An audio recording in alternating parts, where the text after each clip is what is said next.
أعوذ بالله من الشيطان الرجيم بسم الله الرحمن الرحيم ولقد آتينا موسى الكتاب وقفينا من بعده بالرسل وآتينا عيسى بن مريم البينات وأيدناه بروح القدس أفكلما جاءكم رسول بما لا تهوى أنفسكم استكبرتم ففريقا كذبتم وفريقا تقتلون وقالوا قلوبنا غلف بل لعنهم الله بكفرهم فقليلا ما يؤمنون صدق الله العظيم رب اشرح لي صدري ويسر لي أمري واحلل عقدة من لساني يفقهوا قولي رب زدني علما سبحانك لا علم لنا إلا ما علمتنا إنك أنت العليم الحكيم ولقد آتينا او په تحقیق سره مون ورکو موسی الكتاب موسی علیه السلام ته کتاب یعنی تورات وقفینا او مونږ پی در پی ور اولیگل مونږ پر لپسې اولیگل من بعده ورستو ددنه یعنی رستو د موسی علیه السلام نه بالرسل پیغمبران نو یهود الله پاک جل جلاله د بنی اسرائیل د هدایت لپاره په هر ټیم کې تنظیم کړی دی بنی اسرائیلو کې ډیر زیات پیغمبران الله پاک جل جلاله را لېږلي دي د دې د وعظ او د نصیحت لپاره د دې د اصلاح لپاره یو روایت کې 4000 پیغمبران علیهم السلام الله پاک په بنی اسرائیلو کې را لېږلي او بعضې وی چې 70000 انبیاء علیهم السلام الله پاک جل جلاله په بنی اسرائیلو کې را لېږلي نو الله پاک جل جلاله دلته دا فرمایي چې ولقد آتینا په تحقیق سره مونږ ورکو موسی الکتاب موسی علیه السلام ته کتاب یعنی تورات وقفینا او پی در پی مونږ ولیږل من بعده رستو دو موسی علیه السلام نه بالرسل پیغمبران ډیر پیغمبران الله پاک جل جلاله لېږلي دي لکه یوشع بن نون علیه السلام حضرت الیاس علیه السلام حضرت یحیی علیه السلام حضرت زکریا علیه السلام حضرت داود علیه السلام حضرت سلیمان علیه السلام ډیر انبیاء علیهم السلام الله پاک جل جلاله د موسی علیه السلام نه وروستو او د حضرت عیسی علیه السلام نه مخکې لېږلي عیسی علیه السلام اخره کې د بنی اسرائیلو د ټولو نه اخري پیغمبر دی بنی اسرائیلو کې اخري پیغمبر حضرت عیسی علیه السلام دی او بیا رسول الله صلی الله علیه وسلم الله پاک په بنو اسماعیل کې کوم دی راولي یعنی د حضرت ابراهیم علیه السلام دو زامن یو اسحاق علیه السلام او بل چې کوم دی اسماعیل علیه السلام نو اسحاق علیه السلام بیا زوی یعقوب علیه السلام د یعقوب علیه السلام په اولاد کې بیا الله پاک جل جلاله دا 70000 یا 4000 پیغمبران 4000 یا 70000 پیغمبران الله پاک را لېږلي بل طرف ته د اسماعیل علیه السلام په اولاد یو پیغمبر نه راغلی سوا د رسول الله صلی الله علیه وسلم نه چې دا په بنو اسماعیل کې د اسماعیل علیه السلام په اولاد کې راغلی او د دې وجه دا یهود دی چې کوم دی غصم په دې خبره باندې چې دی خو پته مو چې زمونږ په بنی اسرائیلو کې به د آخر زمانه پیغمبر راځي خو الله پاک جل جلاله په بنو اسماعیل کې راولي نو دلته کې الله پاک پی در پی پیغمبران د دې بنی اسرائیلو د هدایت لپاره الله پاک را لېږلي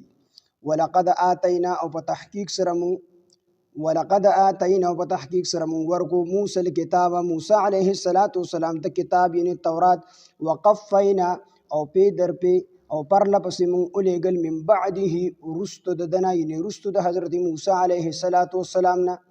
بالرسل پیغمبران و آتینا او مون ورکړی عیسی بن مریم عیسی چې زوی د مریم علیه السلام دی البینات واضح دلائل معجزی واضح معجزی او ښکاره معجزی یعنی ښکاره دلائل نو مریم علیه السلام دا د حضرت عیسی علیه السلام مور ده او حضرت عیسی علیه السلام الله پاک بغیر د پلار پیدا کړ جبرئیل علیه السلام راغی او د مریم علیه السلام په خلق د لری نه کوم دی پوکي اوخو او دا غین الله پاک جل جلاله د حمل کو دا غین حضرت عیسی علیه السلام پیدا شو نو مریم عیسی بن مریم یعنی عیسی زوی د مریم عام قانون دا چې الله پاک جل جلاله څوک ذکر کوي نسبت د چا کوي نو پلار طرف ته نسبت کوي او دلته کې الله پاک جل جلاله د حضرت عیسی علیه السلام نسبت مور طرف ته کړی دی، نو د پلار نو دی بغیر د پلار الله پاک جل جلاله پیدا کړی. او په قرآن مجید کې په زنانو کې صرف د حضرت مریم علیه السلام نوم راغلی، د دین علاوه د بل چا نوم په قرآن مجید کې نه دی راغلی، نه د حضرت عیسی علیه السلام نه مخکې او نه وروسته. د مریم علیه السلام نوم په قرآن کې او 10 شپېرې پکې چې کوم دی راغلی دی. وآتینا مونږ ورکړی عیسی بنا عیسی چې زوی مریم د مریم دی البینات واضح معجزې یعنی ښکاره معجزې ښکاره دلایل. عیسی علیه السلام د الله پاک جل جلاله معجزې ورکړی، انجیل ورته ورکړی، انجیل په حضرت عیسی علیه السلام نازل دی او الله پاک جل جلاله ورته چې کوم دی معجزې ورکړی. یو معجزه د الله پاک دا ورکړی وه چې د مور نه به یو سړی پیدایشي ړوند یعنی پیدایشي ړوند پیدا شو، نو حضرت عیسی علیه السلام به هغه دم کو نو پیدایشي ړوند چې هغه به ټیک شو. حالانکه چې کوم سړی پیدایشي ړوند پیدا شي نو د هغه علاج د ډاکټرانو سره وي، او عیسی علیه السلام له الله دا معجزه ورکړې وه چې هغه پیدایشي ړوند به دم کو نو هغه به ټیک شو، سترګو کې به بینایي راغله، سترګو کې به نظر راغی. او دغه رنګې عیسی علیه السلام له الله پاک دا معجزه ورکړې وه چې چاته به وي ستاسو کره په کور کې دا داسې پروت دی چې په کور کې به چا سره څه پراته وو، نو ده به ورته ستاسو په کور کې دا داسې پروت دی او ورته وي تاسو ته دا ووایم چې تاسو بېګا څه خوړل دي، نو خلکو به ورته او ووایه. نو حضرت عیسی علیه السلام ورته وفرمیل تاسو بېګا پلانکې شی خوړلی. نو دا ګوره د غیبو علم نه دی، د انباء الغیب وي، د غیبو خبرونه، او دا به ورته الله خو باذن الله د الله په اجازت سره د الله په حکم سره. ځکه معجزه ویلی شي، د معجزې معنی ده عاجزه کوونکې، یعنی معجزه هغه پیل ته ویلی شي چې د هغې نه انس او جنس یعنی انسانان او پیریان د هغه شانتي کار نه چې کوم دی عاجز شي. داسې یو ناشنا کار الله پاک د پیغمبر په لاس باندې ظاهر کی چې هغه انسانان او پیریان نشي کولی. لکه موسی علیه السلام به هغه امسا وغورځول، د هغې نه به مار جوړ شو. نو چې ناشنا کار د پیغمبر په لاس باندې ظاهر شي دې ته معجزه ویلی شي. او چې ناشنا کار یعنی حرق عادت چې خلک یې نشي کولی، انسانان هم نشي کولی، پیریان هم نشي کولی، نو داسې کار یو ناشنا کار چې د یو ولی په لاس باندې ظاهر شي هغې ته بیا کرامت ویلی شي. خو په کرامت او په معجزه کې دې دواړو کې فعل چې کوم دی دا د الله وي، دا د الله په حکم سره کېږي. خو دا انسان دې کې د انسان اختیار نه، خو د ولی نه چې کوم دی کرامت ظاهریږي نو دې کې د ولی اختیار نه، دا د الله چې کوم دی کله وغواړي د ولی نه چې کوم دی کرامت ظاهر کړي. الله کله وغواړي د پیغمبر نه د معجزې چې کوم دی صدور وکړي، معجزه د هغه نه ظاهره شي، نو د پیغمبر په دې کې اختیار نه وي، اختیار د چا وي؟ د الله پاک. او دغه رنګې د ولی په کرامت کې په دې کې اختیار د ولی نه وي،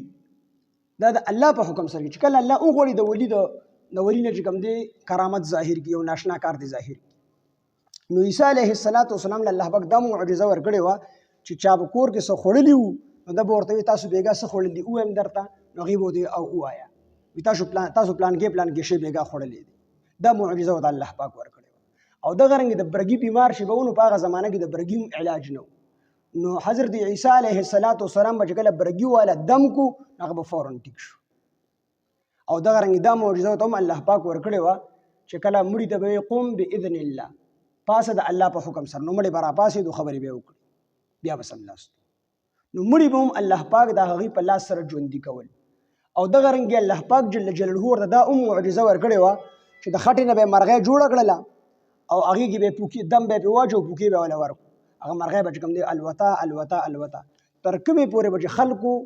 د خلکو د نظر نه هغه مرغۍ نه و پناه شوې نو هغه به الوته، او چې د خلکو د نظر نه و پناه شو راپرې به ورته بیا به هغه خټه. نو دا معجزې حضرت عیسی علیه السلام ته الله پاک ورکړې وي. نو عیسی بن مریم البینات یعنی عیسی زوی د مریم ته البینات واضح معجزې الله پاک ورکړې. وایدناه او مضبوط کو مونږ هغه لره، یعنی چا لره؟ حضرت عیسی علیه السلام لره، یعنی مونږ قوت ورکو حضرت عیسی علیه السلام لره بروح القدس، په روح قدس سره. روح قدس یعنی په پاک روح سره. او دلته کې د دې نه مراد جبریل علیه السلام دی. جبریل علیه السلام یهودیان چې کوم دی دا ناکاره قوم او دوی به همیشه لپاره د حضرت عیسی علیه السلام په قتل پسې لګېدلي. نو الله پاک جل جلاله په حضرت عیسی علیه السلام باندې د جبريل عليه السلام ډیوټي ولګوله چې ته به د حفاظت کوي. نو چې کله حضرت عیسی علیه السلام لومبي د جبريل په پوکی سره الله پاک پیدا کو او دویم دا چې کله ماشوم پیدا کیږي ماشوم نو په د باندې شیطان سکونډاره لګي. د خیال ګډه ماشوم چې پیدا شي د جاړي د باندې شیطان سکونډاره ولګي. نو عیسی علیه السلام د شیطان د سکونډارې نوم الله بچ ساتلی دی ځکه چې دې کار په کم ټیم کې پیدا کېدو نو جبريل علیه السلام په هغه ټیم کې موجودو په دې ډیوټي باندې لګېدلی وو. نو چې کله شیطان راتلو نو شیطان یې ورته پرې نه ښودو نو حضرت عیسی علیه السلام باندې شیطان سکونډاره ونه لګول. او دا کتاب کې معنی د خپل عقل مطابق وایم چې کله ماشوم اونو جړي نو خلک وایي دا کم لیونی دی. نو زه هم دی چې د شیطان به سکونډاره به نه پوه شي ځکه چې ماشوم پیدا شي شیطان به سکونډاره ولګي نو دی په جړا شي. نو دې چې شیطان به سکونډاره دا ګور زه خپله خبره کوم کتابي خبره نه کوم د خپل عقل مطابق وایم. نو شیطان د سکونډارې نه حضرت عیسی علیه السلام الله پاک بچ ساتلی. نو په ده باندې حضرت جبريل علیه السلام ډیوټي الله پاک لګولې وه. نو دلته چې فرمایي وایدناه او مونږ قوت ورکړو ده ته یعنې حضرت عیسی علیه السلام ته مضبوط مو کو حضرت عیسی علیه السلام بروح القدس په روح قدس سره یعنې په حضرت جبريل علیه السلام سره. افکلما آیا هر کله جاءکم بچراغ تاسو ته رسول یو پیغمبر افکلما پس هر کله آیا هر کله جاءکم چې را به وړو تاسو ته رسول یو پیغمبر بما هغه حکم لا تهوا چې نه به غوښتو یعنې نه به خوښو انفسکم نفسونو ستاسو یعنې ستاسو زړونو به هغه حکم نه خوښو استکبرتم تاسو به تکبر وکړو ففریقا پس یوه ډله کذبتم تاسو دروغجنه وګڼله وفریقا تقتلون او یوه ډله تاسو قتلوئ ففریقا یوه ډله کذبتم تاسو دروغجنه وګڼله. نو حضرت عیسی علیه السلام د دې د دروغو نسبت کو. د کذبتم نه مراد څوک دی؟ حضرت عیسی علیه السلام. د یهودیانو حضرت عیسی علیه السلام د دروغو نسبت کو چې دا پیغمبر نه دی. نو ففریقا تاسو یوه ډله کذبتم دروغجنه وګڼله وفریقا او یوه ډله تقتلون تاسو قتلوئ. نو حضرت یحیی علیه السلام او حضرت زکریا علیه السلام دا ډله چې کوم دی قتل کړی و دی یهودیانو دی وجلی وو داسې ډېر انبیا یې وجلي وو. نو د فریقا کذبتم نه مراد حضرت عیسی علیه السلام دی چې د تکذیب تاسو وکړو. وفریقا تقتلون او د وفریقا یوه ډله تقتلون تاسو قتلوئ. نو د دې نه زکریا علیه السلام او یحیی علیه السلام داسې ډېر پیغمبران چې کوم په بني اسرائیلو کې تېر شوي دي دی قتل کړي دا ته مراد دي. دې کې یو نقطه دلته کې ففریقا کذبتم دا صیغه چې کوم دی د ماضی راوړې ده چې تاسو ففریقا یوه ډله کذبتم تاسو دروغجنه وګڼله وفریقا او یوه ډله تقتلون تاسو قتلوئ. نو دا تقتلون چې کوم دی صیغه چې کوم دی د مضارع راوړله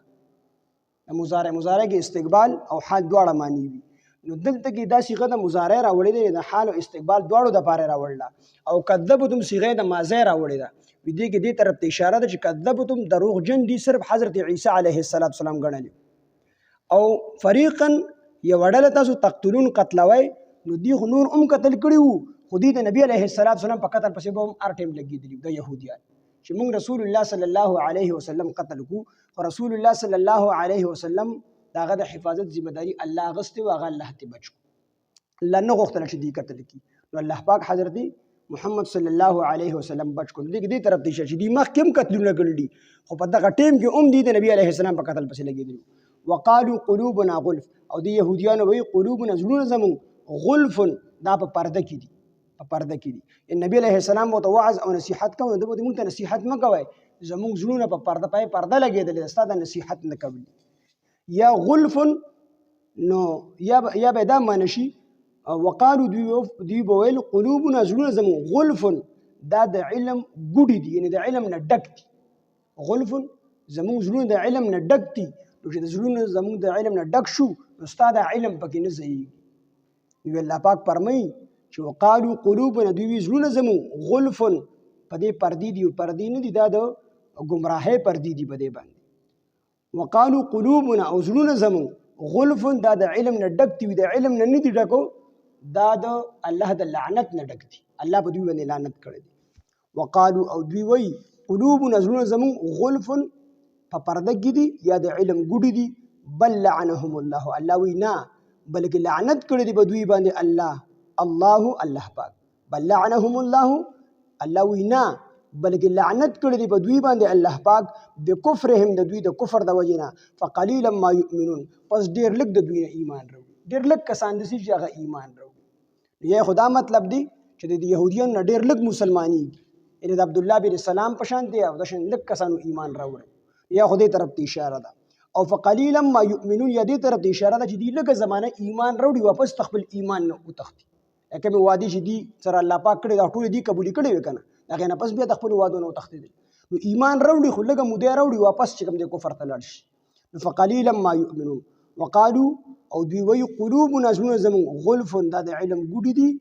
غلف یا زموږ زړونه په پردو کې دي نو الله پاک وایي دا نه په پردو کې دي نو د علم ګوډې دي بل لعنهم الله بلکې لعنت کړی دی په دوی باندې الله پاک بکفرهم د دوی د کفر د وجې نه فقلیلا ما یؤمنون پس ډېر لږ دي د دوی نه چې ایمان راوړي ولقد آتینا او په تحقیق سره مونږ ورکو موسی کتاب موسی علیه السلام ته کتاب وقفینا او پر لپسې مونږ ولیږل من بعده وروستو د دنه یعنې وروستو د حضرت موسی علیه السلام نه بالرسل پیغمبران یعنې حضرت زکریا علیه السلام یحیی علیه السلام یوشع بن نون علیه السلام ټول پیغمبران الله پاک جل جلاله د حضرت موسی علیه السلام نه وروستو لیږلي دي وآتینا او ورکړي مونږ عیسی بن مریم عیسی چې زوی د مریم علیه السلام دی البینات واضح معجزه ښکاره معجزه وایدناه او من قوت ورکو دتا یعنی چاته حضرت عیسی علیه السلام ته وایدناه من مضبوط کو عیسی علیه السلام بروح القدس بجبریل علیه السلام سره افکلما آیا هر کله جاء چرا بوړو کوم تاسو ته رسول یو پیغمبر بما هغه حکم لا تهوی چې نه به خوښوو انفسکم نفسونو ستاسو یعنې زړونو ستاسو استکبرتم تاسو به تکبر وکړو ففریقا پس یوې ډلې ففریقا پس ته یوې ډلې د انبیا علیهم السلام کذبتم تاسو تکذیب وکړو د یوې ډلې د پیغمبرانو تاسو تکذیب وکړو وفریقا او د یوې ډلې د پیغمبرانو تقتلون تاسو قتلوله وقالو او دوی وایي د یهودیان وایي قلوبنا زړونه زموږ غلف په پرده کې دي یا د علم ګوډې دي نو الله پاک وایي نه په پرده کې دي نه د علم ګوډې دي بل لعنهم الله بلکې لعنت کړی دی الله پاک په دوی باندې بکفرهم د دوی د کفر د وجې نه فقلیلا ما یؤمنون پس ډېر لږ دي د دوی نه چې ایمان راوړي نو پرې ووایم بیا کو بس ولقد آتینا په تحقیق سره مونږ ورکو موسی کتاب موسی علیه السلام د کتاب وقفینا او پر لپسې مونږ ولیږل من بعده وروستو د دنه یعنې وروستو د حضرت موسی علیه السلام نه بالرسل پیغمبران وآتینا مونږ ورکړي عیسی بن مریم عیسی چې زوی د مریم علیه السلام دی البینات واضح معجزه وایدناه ومن قوت ورکو دتا یعنې حضرت عیسی علیه السلام ته بروح القدس په جبریل علیه السلام سره افکلما پس هر کله جاءکم چرا بیوړو تاسو ته رسول یو پیغمبر بما ها حکم لا تهوا چې نه به خوښوو انفسکم نفسونو ستاسو یعنې زړونو ستاسو استکبرتم تاسو به تکبر وکړو ففریقا پس یوه ډله د پیغمبرانو کذبتم تاسو تکذیب وکړو د هغوی وفریقا او یوه ډله د پیغمبرانو تقتلون تاسو قتلوله وقالو او دا یهودیان وایي قلوبنا زړونه زموږ غلفن په پرده کې دي بل لعنهم الله پاک وایي نه بل لعنهم الله بلکې لعنت کړی دی په دوی باندې الله پاک بکفرهم په وجه د کفر د دوی فقلیلا ما یؤمنون پس ډېر لږ دي د دوی نه چې ایمان راوړي الحمد لله رب العالمين والعاقبة للمتقين الصلاة والسلام على سيد الأنبياء والمرسلين وعلى آله وأصحابه أجمعين إله العالمين ته زموږ نه راضي شي الله زموږ لوی واړه ټول ګناهونه معاف کړي الله څومره غلطي کوتاهي زموږ نه راغلي الله مونږ ته معاف کړي الله مونږ له صحیح د ټیک د قرآن ویلو د ترجمې او تفسیر کولو توفیق او طاقت راکړي الہ العالمین مونږ ټول په قرآن باندې پوهه کړي الله مونږ ټولو ته په قرآن باندې عمل کولو توفیق راکړي الله دې مرګورو کې څومره بیماران دي یا کورونو کې بیماری دي ټولو ته شفای کامله عاجله مستعمره ورکړي الله څومره قرضداري قرضونو نه خلاص کړي الله څومره پریشانه حالې پریشانۍ ختمې کړي الہ العالمین څومره ناحقه بندیوان دي د بند نه آزاد کړي الہ العالمین زموږ د ټولو مسلمانانو سره د خیر او د عفو معامله وفرمایي الله زموږ د ټولو ګناهونو باندې الہ العالمین د عفو قلم راکاږي الہ العالمین زموږ مالونه جانونه وختونه د خپل دین د غلبې لپاره استعمال کړي مال جان وخت متاڼو تاثیرونو هسپتالونو جیرونو مقدمو کیسونو بچ وساتي الله دنیا آخرت کې موږ ټول مسلمانانو ته د کامیابو د خوشحالو د عزتونو ژوند راکړي الله دنیا آخرت د به عزت د به فرد د شرم د به حید زندګۍ نه مونږ ټول مسلمانان بچ وساتي. الله زموږ ټول مړي او ژوندي ټول ته الہ العالمین کامل مغفرت نصیب کړي، خاتمه بالخير او بالایمان کې. وخت ځان قدر مو د زړه په صدق سره په جبدا کلمه چالو لا اله الا الله محمد رسول الله.